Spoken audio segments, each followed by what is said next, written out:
Станови, куќи и викендички чии собственици се во странство или пак не ги користат во најголемиот дел од годината ќе бидат опфатени со надоместокот пристап до мрежа. И со тоа ќе се обезбеди правично распоредување на трошоците кај граѓаните, соопштија од регулаторната комисија.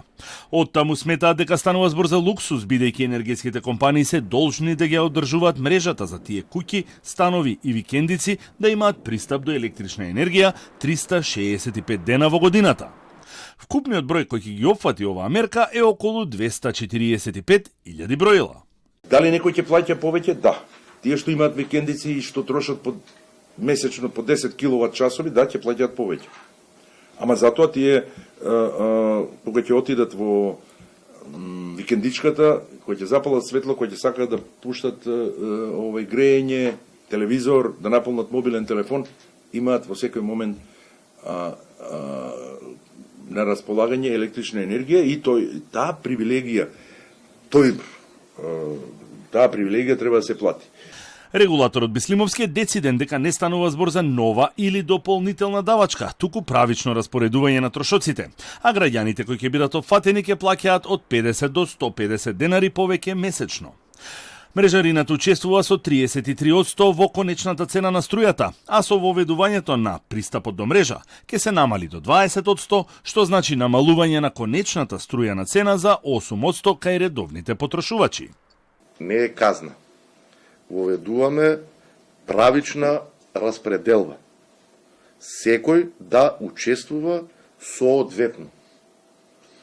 Не може во оваа држава постојано на тие што се редовни, на тие што плаќаат, на тие што придонесуваат на крајот на денот да се одржува оваа мрежа, се да оди на нивни грб.